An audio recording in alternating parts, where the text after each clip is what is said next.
What's up, everybody? Welcome to the Action Network podcast presented by FanDuel. I'm your host, Chris Raybon, and this is your NFL Super Wildcard Weekend betting preview, where we will talk about our favorite totals, teasers, underdogs, and of course, crack open our weekly six-pack of best bets with the help of my co-host, the Prime Minister of Degenerate Nation, Stucky. Stuck, what's going on?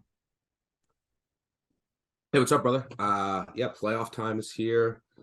College football is in the rear view. I'm excited. The only thing, it's not the most exciting wild card weekend I've ever seen, mainly just because some of the quarterback injuries.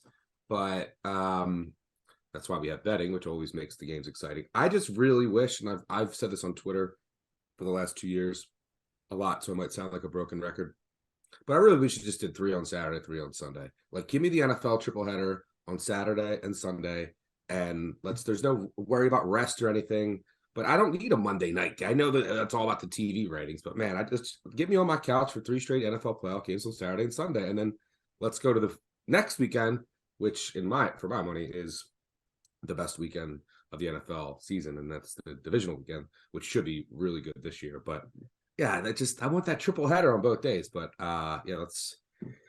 I'm excited for the playoffs here, and hopefully we both had a hell of a year. You had an insane year, and but let's try to get some winners and keep it going through the Super Bowl. Yeah, they ain't ESPN ain't pay Buck and Aikman all that money to not have a Monday night game in the playoffs. I guess that's probably what it is. But yeah, I mean, it always comes down to the money. But I just, as a fan and better too, like, and why do we need teams playing on with a short week for next week? And but it is what it is, and let's get into it and try to find some winners. All right, and before we jump in to the show, do want to shout out our guys over on the NFL Best Bets episodes, which is right here on the Action Network podcast. They do shows for us every Friday morning, and they've been doing a phenomenal job, especially Brandon Anderson and Luke Swain, aka Vegas Refund. They went a combined 5-1 last week, including a nice hit on the Titans and an under parlay, so be sure to check them out every Friday morning during the playoffs. Also, congratulations is in order for you and Sean Kerner for finishing. You both finished, I think, in the top 5. Incredible achievement for 2 of the best in player projections in fantasy. Happy to have them both here at Action. I think you finished 3rd, he finished 5th, or 2nd and 4th, something like that. Yeah, 2nd and 5th. I finished 2nd, he finished 5th. Is there a tilt-worthy thing that you like, oh man, if I did this, I would have finished 1st, or was it that close? I mean, my boy Patrick Dorman won. He was killing it all year. It was kind of flip-flopping, but nothing in particular. I mean, it's just, you're ranking, 40, 50 odd players per position, so it could come down to anything, but nah, man, felt good though, and can't complain about second place, especially with Kerner also finishing top 5. So appreciate the congrats, and let's try to keep it going with the pod. Let's jump into the Super Wild Card Weekend 6-pack. All right, you gained a point on me last week. You hit your total. I did not. But you finally didn't sweep. Now, yeah, I haven't had a losing 6-pack week in terms of the 3 picks, but in a while. But but it's 72-53, and you're up first. Where you going? Did we get our Moneyline dog to sweep last week, by the way? Nah, Tampa Bay didn't. Carolina won. No, first half. I had Tampa Bay first half. Oh wait, yeah. So then, yeah, right? Yeah, nice. Yeah, so it closed out with a sweep. We won't be doing any more of them because it's 4 to 6 games. But for my first pick of the Wild Card Weekend 6-pack, I am going with the Baltimore Ravens plus 8.5 at the Cincinnati Bengals. I'm assuming no Lamar Jackson. I'm assuming Tyler Huntley's going to start. I know there's a lot of ramblings out there that Anthony Brown's going to start again, whose turnovers led directly to 21 early Cincinnati points last week. But I'm pretty sure that Huntley's going to start. He didn't throw in the media portion, but he could have started last week if they really wanted the game and didn't bench everybody. If worse comes to worse, you do have some Anthony Brown at least got some experience and did settle in late. But for this game in particular, what I want is, I mean, with Lamar Jackson not healthy, and I've heard many different conflicting stories. I just assume maybe it's contract, maybe it's not. Now I'm hearing it's not. And then this afternoon he started liking tweets about like trashing the Bengals. So I don't know what exactly is going on. It should be interesting to watch. But I'm assuming I think he's Tyler just hurt. Huntley here. I think he's just hurt, bro. Yeah, Like, but so maybe that's what I'm thinking too. And like swelling in the knee, it's a playoff game. Does he risk it? An organization want to risk it in his contract here? I don't know. So, but there is like, I think a small percentage chance that maybe he tries to play. But I was in the sports book this weekend in Vegas, and people were asking me, would you rather want like north of a touchdown without Lamar or near a field goal with him? And I was like, I want, give me over the touchdown in this game, which I think is going to be lower scoring. And plus Lamar is going to, he's just missed his 16th straight practice. There's going to be rust there. And what I want in this game is just, hey, we're going to line up, we're going to run the ball. And with Huntley in there, you don't have the turnover risk. Now, he's not going to throw the ball over the field, very limited as a passer. He's going to take a couple shots deep on the outside, and then he's going to try to throw it to Mark Andrews, 10 times in this game. And but there's a couple things that why I think that the Ravens have value in this game at above a touchdown. Their ceiling's really limited now as far as a contender, but they could win this game, and then they could be a feisty dog that'll cover next week in Kansas City. And that's probably it without a healthy Lamar Jackson. But this Bengals team, not enough people are talking about the offensive line injuries. And if you remember, when they played New England 3 weeks ago and Collins went out, and that second half was a mess. Burrow was under pressure the entire game. Then I'm watching last week, and as someone who had a Ravens ticket when that line went up too much, then you lose Alex Cappa, who's been one of their best pass protectors and best offensive lineman in general. So now you're talking, and he's out, and Collins is out too. So now you're talking about Hakeem Adeniji and Max Sharping on the right side of that offensive line, and they are both horrendous in pass coverage. And if you saw that Ravens defense, which wasn't at full strength last week, they were getting pressure on Burrow. And Burrow, who has struggled when facing the Ravens, when both Marcus Peters and Marlon Humphrey are in there. He had a long touchdown pass last week, and it was with Darryl Worley one-on-one against Jamar Chase, which is hilarious because Worley hadn't played all year, wasn't supposed to even play in the game, and then people got sick and they just decided to hold out some others. But he hasn't been great, and I think the Ravens are going to control the line of scrimmage on both sides of the ball, and this is going to be a divisional war. What is home field really worth here? Not that much. It's already a divisional game. The Ravens were just here. And they actually got their key players rest last week. This is as healthy as they'll be in a while. And I want this game to be run, throw it to Mark Andrews a couple times on third down, take a couple shots, punt. Special teams, huge advantage here. Coaching, huge advantage here. And now you have the Bengals chirping that the Ravens were taking cheap shots last week. It's like, what are you worried about the Ravens for? They had 8 starters out playing their third string undrafted free agent quarterback. So there's like are the Ravens in the Bengals head a little bit?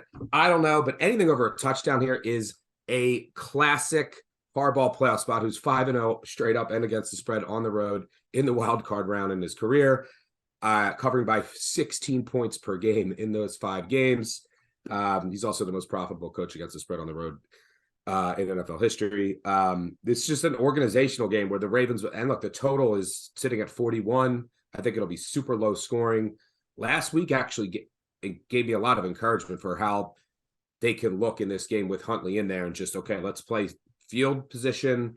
And they can match up. This defense, since Roquan Smith has arrived, has been arguably the best in the NFL. Their special teams are arguably the best in the NFL. Anything over a touchdown here is all I was waiting for. So I'll happily take the Ravens here, and what I think will be like a very close game throughout. Yeah, it's, this Raven team, I mean, it's all defense, I feel like, for them at this point, but it's like the third divisional matchup, second in 2 weeks. You wouldn't expect it to go crazy. Like, you would expect kind of a tight game, and like you said, these are the exact games from 2007 to 2014 when I'm sorry, let me take that back. Like 2006 to 2011 when the Ravens would go up to New England, and they just had defense and special teams. They would catch 7 or 8 every time, and it would always be a field goal game against Pete Brady. So I have a lot of respect for this Bengals team. And obviously Joe Burrow, the receivers, but the offensive line injuries are key here because Burrow, I think, is going to be under pressure. They're not going to blitz a ton. They were getting pressure without blitzing, and I think the Ravens are just going to turn this into a bloodbath. And like most of their games since Lamar Jackson's gone down, it's like 17-13, 20-17, try to make it in that neighborhood. And I think they can, similar to the first time they met in Baltimore when the Ravens won, I think 19-17. Yeah, and I'll have something on this game in a bit with in relation to that offensive line. So for my first pick and the second overall of the wild card weekend 6-pack, I'm going with the New York Giants +3 at the Minnesota Vikings. And to me, this is just the best underdog on the slate here. The Giants are, on paper, they're a better team. And, they're facing this Viking team for the second time. Not only do they match up well with them from a schematic standpoint, Giants play a ton of man. Kirk Cousins has struggled versus man, almost a yard per attempt lower against man than zone. He's also 34th of 42 quarterbacks in PFF grade versus the blitz at 59.9, and the Giants blitz most in the league. But also, you have this second matchup, and the Giants actually, rested everybody. They're getting healthy. Looks like Adoree Jackson should be back, but they outgained this Minnesota team 445-353 in the first matchup. And you look at Minnesota and what happened to the teams that faced them twice. In the first meeting against Green Bay, Minnesota wins 23-7. In the rematch, Green Bay wins 41-14. In the first meeting with Detroit, Minnesota 28-24. Second meeting, Detroit wins 34-23.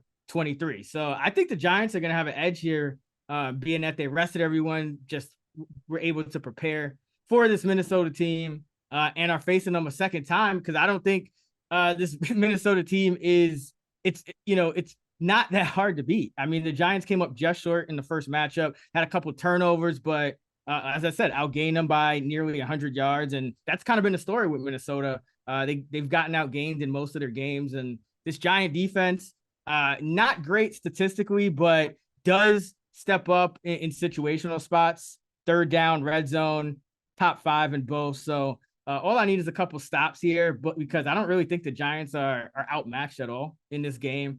And wild card road dogs 7 or less, 29-18, 62% against the spread since 2003. And Brian Daboll has actually won, 6 of 11 if you throw out the game where they were resting starters as a money line underdog, tied one as well. So love the Giants in this spot. I think they have the best upset chances of anyone on this wild card weekend. Yeah, but they should have won that first game. The only thing, there's a stat that you'll see floated out there. Since 2002, quarterbacks making their first NFL playoff start against quarterbacks who have won are 18-36 straight up, 17-36 and 1 against the spread. That obviously doesn't apply when you have two quarterbacks who are making their first start, but it does apply here. But this Minnesota team is not good all year. They escape with wins, and what do the Giants do? They just keep games close. They ugly them up. They shine in this game as in this role as a road underdog. Have already been to Minnesota this year, helps with the familiarity factor, and I would agree. And that will lead me into my second pick and the third overall of the wildcard weekend 6-pack, and that's a teaser. So if we don't have bets on all 6 sides. So the 6-pack for this week, you can bet really anything. I'm going to tease the Giants up from 3 to 9. I mean, again, we just talked about this. The Vikings won 11 straight games at one point by 1 possession, and the Giants, all they do is cover as road underdogs. I also lean them in this spot with you here, so I'll tease them through 3, 4, 6, 7 up to 9, and then I'm going to tease them with the Tampa Bay Bucs from +2.5 to +8.5. I think that this line would have been 3 if the Cowboys didn't get slaughtered last week by Washington, and they kind of downtrended to end the year. Dak Prescott has been struggling of late. Their pass defense has been struggling of late. I would look at Tampa here as a play, but I am a little worried about their center play, which is why I feel safer teasing this. So is Ryan Jetson going to play? He'd be a huge addition to this team if you get him back. He hasn't played at all this year. but he has started practicing. How effective will he be? I don't know, because his backup also got hurt. So there's questions at center. And then, the Cowboys, that's the one thing that they can do really well on defense is generate pressure. And if you do that up the gut, that's really what can give Brady problems. But teasing this up from, through 3, 4, 6, 7, up to 8.5, I'm very comfortable with that here, especially with the defensive side of the ball. The Bucs they've really not been fully healthy for most of the season, right? You either had, how many times did they have their secondary fully intact with Hicks and Vea up front? Not many times. And that's why some of their stats, which look very perplexing for this defense, like 20th in the NFL in first round run defense. But if you look at games that Hicks and Vea played together, which they will be here, and their secondary is fully intact, they were 6-1 with Hicks and Vea in the lineup, 2-7 without them. And when they did play, 3.9 yards per rush allowed, 15 points per game. When they didn't, 4.8 rush yards per attempt allowed, over almost a yard more, and they allowed 25 points per game.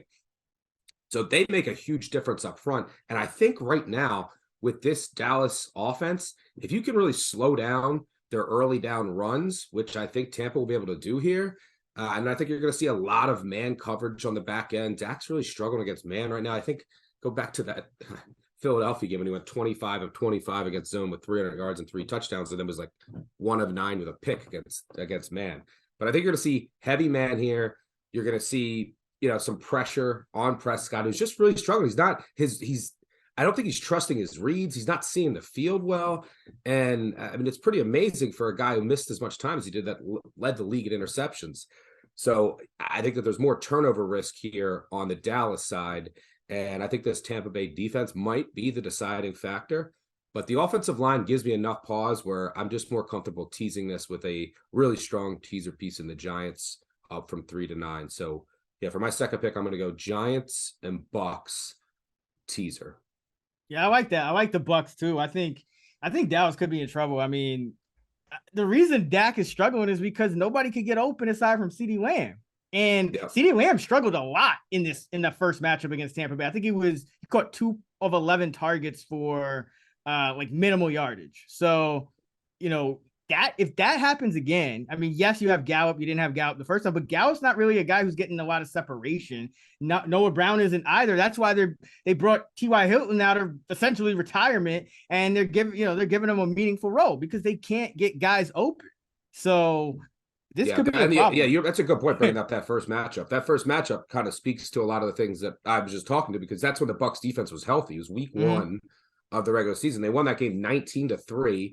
And that was despite Dallas was getting pressure on Brady throughout that game. So that could happen again. But it was the Bucs defense that really won that game for them. And, coming into the NFL playoffs, the lines are going to be it's the NFL market. We've had 18 weeks. What I try to look for is matchup advantages that I really believe in, or units that I think are undervalued for various reasons, or on the opposite end. And I think for these first 2 bets, like, I've been saying that the Ravens defense has been just completely underrated because you look at some of their season-long metrics, they don't look great, but I think this is an elite defense. And then the Bengals offensive line injuries aren't being accounted for. And I think in this game, it's the Bucs defense now at full, basically at full strength that isn't being properly accounted for, because coming into the season, this was one of the best defenses in the NFL on paper, and then dealt with just injuries at every unit throughout the season. And now it's like, all right, after rest last week, they're going to come in here as pretty close to a full strength unit outside of their best pass rusher who they adjusted to since. Yeah, and they're at home. Don't underestimate that. Dallas. I mean, they only lost a couple games down that stretch with Dak, but they were costly. That game against Green Bay, they could have had. They were up big in the second half, and then that game against Jacksonville, they should have had. And if they did that, maybe they wouldn't have to go on a road here. To Tampa Bay, because this is not a matchup that Dallas wants. I think they could lose this game 19-3 again. So I like the pick. All right, for my second pick and the 4th overall of the wild card 6-pack, I'm going with the Bills first half team total over 14. And I think this Buffalo team is going to come out pretty hot here against Miami. This is just what Buffalo has been doing at home this year. If you look at their first half splits, home and road, it's just night and day. At home, 19.7 first half points per game, first in the NFL. And then you look at Miami, 18.6 first half points per game allowed, 31st in the NFL. Buffalo has scored above 14 in 6 of the 8 home games they've played. Miami's allowed 17 plus in the first half in 7 of its 9 road games. Skylar Thompson's going to get to start now, which means it's going to be harder for them to sustain drives. And I think you're still at a turnover risk. You know, he hasn't had a bunch of egregious ones yet, but it's Skylar Thompson in a playoff game. So I think there's a lot of different ways the Bills could score, kind of reminiscent of how they came out against the Patriots last year. I think they put up 40 in both playoff games a year ago. So I expect them to come out hot. You know, this game, it could get weird because Skylar Thompson, I mean, if Miami doesn't get offense going, I don't know how the second half plays out. That's why I'm going with the first half. Don't hate the full game team total over either. This Miami defense, I don't think it's that great. It's been a tiny bit better than it was early in the year, but they just don't have enough, in my opinion, to handle Buffalo here. Even with Bradley Chubb, and now you have that quarterback really changes everything, because at least with, you know, a guy like Tua, you know, you were moving the ball up and down the field. You had possessions. Now it's like you're at risk of 3 and out every time you get on offense. So give me the Bills over 14 in the first half. Yeah, if they're rolling here, you know, in the second half, and then the Dolphins offense is doing nothing, you could that's why I could see why you'd be a little more hesitant on the full game. It's like, all right, we might have to go to play the Bengals and the Chiefs. Let's just shut this down and go conservative, right? There's no reason to run it up in the playoffs. But yeah, I agree with you. By the way, it's awesome to see Hamlin's out of the hospital, like, yes, doing okay. This is all anecdotal, but I would like it for the bet too. If he comes out to he leads them out of the tunnel. Mm-hmm. Oh man. And then I wish I was there even last week. Yeah. After all that happened with the kick return to start the game, that looked to be electric in that stadium. But this is where I think that stat where it's first time starting quarterbacks in the playoffs against quarterbacks with experience, this is where that could really hurt you, because, you know, when you have, you know, like Skylar Thompson has such limited experience. Now you're on the road in a hostile environment, and you're playing a team that you're most likely not going to be able to stop. And then it's going to be on you now with your limited experience in the playoffs on the road in a hostile environment. That's going to be on you to try to keep your team in the game or try to come back. And that usually ends in disaster in a playoff atmosphere like this. So that's where this stat really could be applicable. So yeah, I agree with you there. And that'll lead me into my third pick and the 5th overall, the wild card weekend 6-pack. I'm curious to get your thoughts. I don't know where you're going to go with it, but I'm going to take the Bills. Mm-hmm. Again, this is a good little transition here. Take the Bills money line, and I'm going to pair the Bills with the Chargers. You could say, why not lay 2.5 with the Chargers? I'm like, well, this is the Chargers. There's 90% chance they win this game. They win by 1. But I'm really confident the Bills winning. The Chargers just find ways to win weird, fluky games and keep teams in it. But when I look at this game, the biggest differentiating factor for me, and the Chargers have been great on the road all year. They're 7-2 against the spread. They've traveled well when they've come out here, and they don't have a great home field advantage. So it's not, I don't mind betting the Chargers on the road here. But I think that, and their defense is getting healthier. They're trending in the right direction. I do believe Mike Williams is going to play, but we'll see. But there's certain coverages that Trevor Lawrence has struggled with in particular this year. This is a really smart defensive staff. I don't know about the offensively in their play calling. So I think that their defense is going to be ready here and have a really good game plan that confuses Trevor Lawrence. But I think that most importantly, what differentiates this game for me is 2 up-and-coming quarterbacks.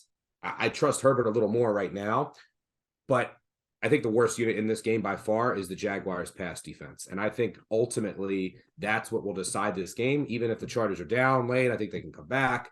The Jags have a bottom 3 pass defense to me.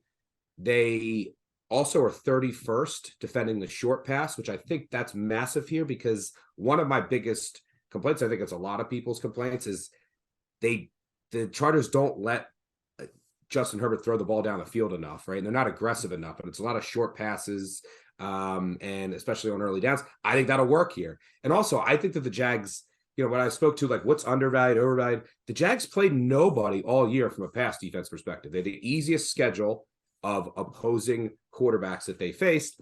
Look no further than their division. They're facing. They had to win the division by beating Josh Dobbs.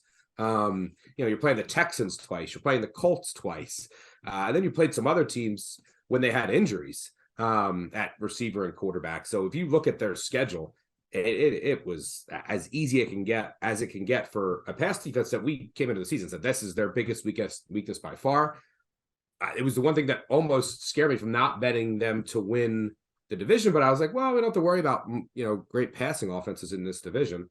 Now you do. Now you're going up against Justin Herbert. I think that's ultimately the difference here. I think that the Chargers defense will confuse Lawrence into a mistake or two, and Justin Herbert should be able to carve up this pass defense that just really got a pass for most of the season. So give me the Chargers money line, pair with the Bills money line, get a plus money.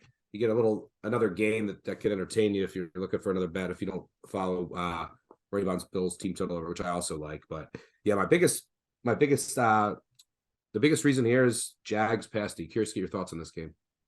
Yeah, this one, honestly, I'm struggling a little bit with this game because, I do agree. I think, we've kind of talked about Trevor Lawrence. There's been certain coverages, but the numbers have kind of flipped a little bit. It started out, it was a lot of those man coverages, now a little more of the zones, but I just can't get a good feel for the Jags because of their schedule. It's like they have this winning streak. They did beat Dallas, which was a good win.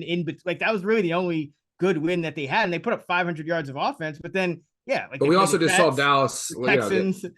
We also just saw Dallas get destroyed, and they've kind of been fading a little bit.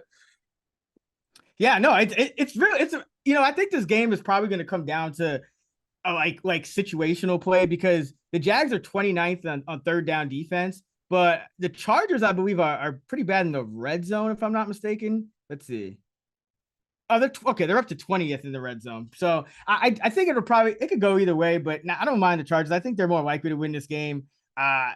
This Jags offense, I think is solid, but sometimes I just feel like they don't take that next step. I feel like they should be putting up more points in certain spots, and they don't. So I would lean Chargers as well. So yeah, I don't hate it.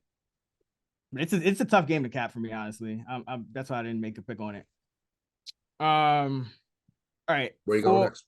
For my third and that's the sixth, right? Yeah. For my third and the sixth overall of the wildcard weekend 6-pack, I'm going with a prop. I'm going with Joe Mixon under 85.5 combined rushing and receiving yards. And this is something Super Bowl memories from Mixon props. Right. Yeah. P. Ryan, Mixon. Yep. I think that's what ended up deciding it too. I think I went like 2-1 or 1-0 and you went 0-3 on props. Like it was something ridiculous where I was like, P. Ryan was the difference, I think. But so yeah, in my model, I have Mixon projected for 78 yards average. Now the average is different than the median. We project the average and then we kind of derive the median from that. So a 78 average means the median is about 75, 74. And that is massive value when you're talking about a line that's at 85.5. And so I'll just kind of go through it, not with the numbers, but just kind of break it down. Baltimore, great run defense. 7th in yards per carry allowed, to running backs at 3.94. They held Mixon to 11 for 27 on the ground last week. So you're gonna put a lot of pressure on him to catch passes, I think, to hit this total. And he has been catching a ton of passes, but his route participation rate for the year, he averages a route on 50% of the dropbacks, but he hasn't actually hit that number since week 8. Ryan has been getting more and more usage on passing downs, and that's something that we saw last postseason. So I don't expect it to just revert back, but I actually have Mixon projected pretty generously for a 50%, even though he hasn't hit that in half the year, just because that's the season average. And he still falls well short. He still comes out to 78 total rushing and receiving yards. So and then you have this Baltimore team, talked about it, great on defense.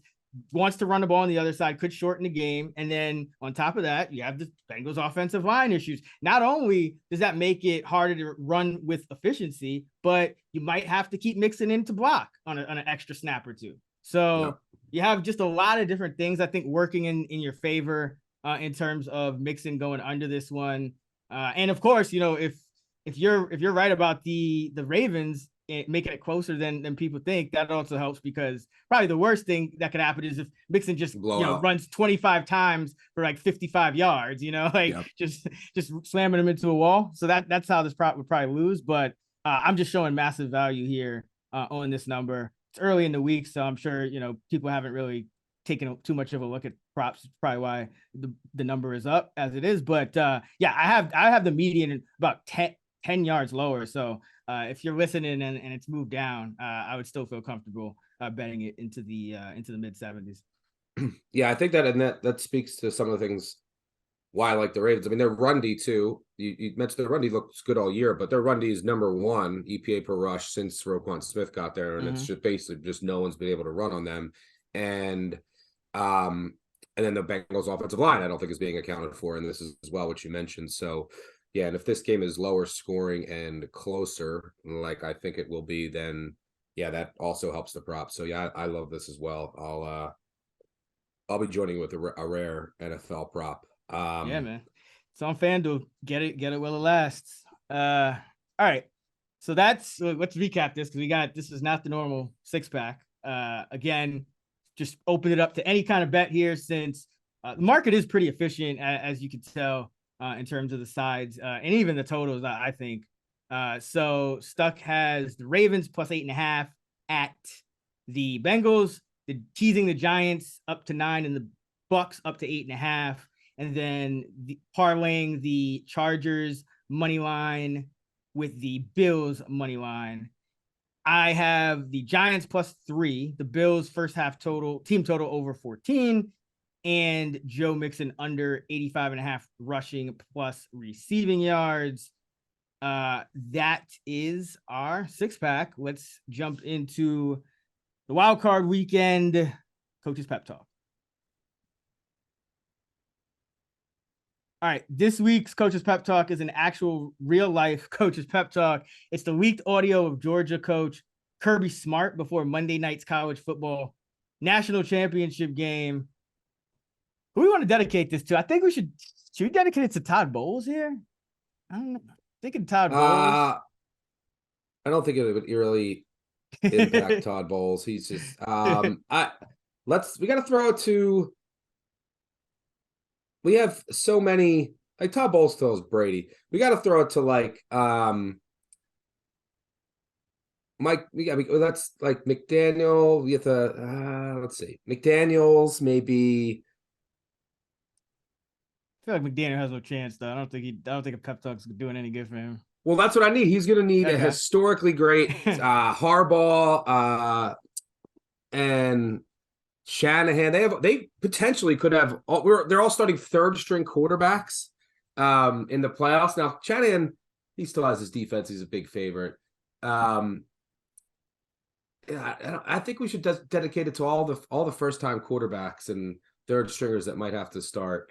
That are going to need, because they're going to need to come out. You can't get behind. They're going to have to come out fired up and make a play early. So yeah, we have all these backups potentially starting. Let's dedicate it to all of them. All right, Brock Purdy, Daniel Jones, Skylar Thompson, Tyra Huntley / Anthony Brown. Am I missing somebody? Trevor Lawrence first time, Justin Herbert first time. Yeah. Jesus. Dak Prescott could usually use a pep talk. I could use a pep talk after his play recently too. Yeah, he got to stop throwing picks, man. All right. So it's to all the quarterbacks. To all the quarterbacks, except Allen doesn't need it. Allen and Burrow. We're not sending it to you. Well, actually, we're sending it to Josh Allen for the first half to go over 14 and to win the game. So even him. Don't throw a red zone pick. Yeah, Josh Allen, do not throw a red zone pick. That would I could see that screwing me. But yeah, fine. Yeah, well, so we'll include him. So this goes out to all the quarterbacks except Joe Burrow.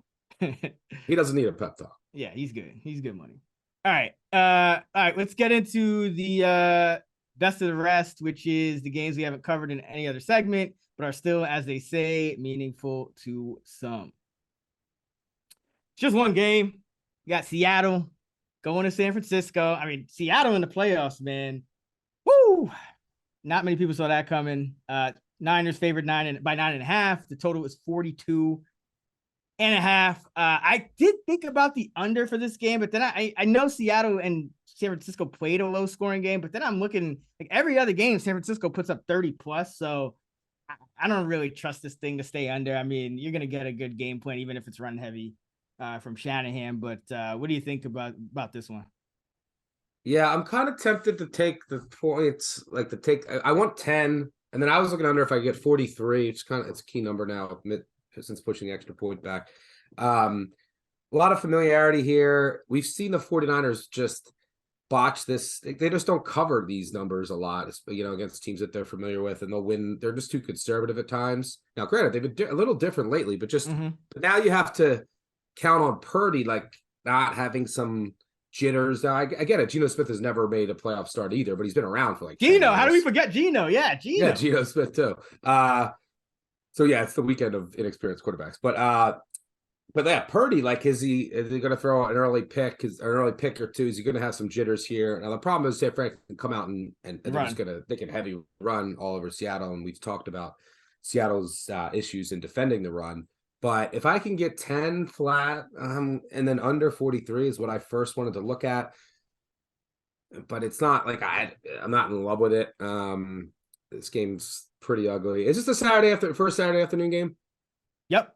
Yeah, it always is. The first Saturday afternoon game is always the least appetizing. So yeah, I might play Seattle small if I can get 10. If San Fran takes some more money, it's just on a gut feel. Like I'm close to. I make it actually closer to 8. So if I could get 10, I'll look like 9.5. It's not enough of a difference to play. But even though I make it around 8, and that's still with just some uncertainty with Purdy, and it gets to 10, that's not taking into account my fear of San Fran just running downhill in them all game.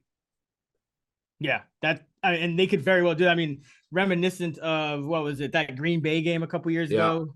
Last year it wasn't. Last year they played close games every week. But yeah, I mean, Pete Carroll, give him credit. Maybe third time they covered last time after getting blown out the first time. But it's tough for me. I'll probably look at a prop or something like that. Maybe Elijah Mitchell or one of those guys, because I think McCaffrey's probably going to be too inflated. But that's the game you hit the prop on the last play of the game last time. Was that you? No, yeah. Well, but that was Kerner's prop though. The Jordan Mason, I think, when he got like the Jordan Mason prop. Yeah, 40, he like for some reason decided to stay up and when the game was over and ran for 50 yards. That was epic. But that's Seattle's run defense though. Yeah. I see at Seattle at 10, under at 43 or better. I'm not strong about it. I mean, these lines are pretty damn sharp. But some of the under though, because I get it, because I think San Fran will be in the ball, but I think maybe Purdy's going to have, the thing that can work in both of these favors. If Seattle comes out, it's kind of like that home game. They got to sell out against the run, and then Purdy's got to make a mistake early, and you can't get down in this game, like, because then San Fran can just still lean on the run. They don't have to ask Purdy to do anything. But because I also think Carroll, like his MO in big games like this, he's going to try to establish the run, try and he's conservative early on. So yeah, I can make cases for different sides of this game, which is always the fear. But from a numbers perspective, it gets to 10 and it gets to 43. I would have a small edge on the Seahawks in the under, but it's nothing I'm in love with here, which is why it was left out of our 6-pack. Yeah. That's I feel the same. It's I mean, Seattle is, they have Kenneth Walker, and they're going to try to, like you said, just run him down. Maybe a first half under. I don't know, but could see it. Yeah, for sure. And yeah, I guess, before we leave, that's pretty much it. Should we take a stab at saying right now who beats who in the Super Bowl? We could just do Moneyline dogs. Just, just for the people. Instead of let's do it. Let's do it. I mean, just yeah. So we got, since you're on fire, so who you got? All right, let's do it. Let's do Moneyline dogs for the people. I have a feeling Like, so I don't think this. I have a feeling you're going to go the Giants, but I'll see. But I don't think that the Seahawks can win. And they could, but I don't. I'm not betting it. I don't think that the Miami has a shot. And yeah, it's got to be the Ravens. We're going Baltimore Ravens, baby, in Cincy. 20-17 final score. Tucker walk-off field goal. Ooh, I like it. All right. You know what? Since I went with the Giants already, I'll actually go with the Bucs because I feel like the Bucs have a really good shot at winning this game. You're not getting much on the money line. It's plus 116, but I think Dallas that's a tough opponent, especially like you said, if the Bucs are healthier on defense, which they will be at home. It just doesn't bode well. Dallas not playing well lately. Just getting bad vibes here from the Cowboys. Yep. I love it. All right, so Ravens, Bucs, and for one trend that I forgot that did shock me that I forgot to mention. Double-digit underdogs in the wild card round, 1-7 against the spread the past 20 years. Yeah, that's why. Wow.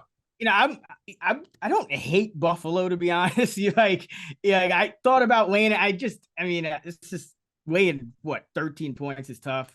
That's why I might actually lay, the first half. You can find some 6.5s juiced up. Maybe you do that too. But I'm trying to find different ways to invest in Buffalo. Laying the 13 just feels kind of steep, but I actually don't hate it. I just with Skylar, I know they got some talent on the skill positions, but with Skylar, you also have which is that Waddle's banged up. He didn't practice today, right? That's his usual. I think he'll be fine. He tends not to practice, but Hill got banged up in the last game. I know that. Yeah. But it's just this Bills. I'm more worried about the Bills' offense, to be honest. I mean, the Dolphins, they're gonna have to keep up with the Bills to like cover that number, and without Tua, it's just gonna be, even with Teddy, I think it would be tough. So. Yep, agreed. All right. So yeah, we got Ravens plus 310, Bucs plus 116. We'll see how that plays out. I do like the Giants to win, obviously, as well, but we already talked about them. So we'll show some love to the Bucs. That's gonna do it for the Wild Card Weekend Action Network podcast presented by FanDuel. Of course, you can follow Stuckey in the Action Network app at Stuckey2 and me at Chris Raybon, where you can find all of our bets. You can track your own as well. You can also find all of the content in the app or on actionnetwork.com. And we'll be back next week to keep doing this. So until next time, let's get this money. Go Ravens.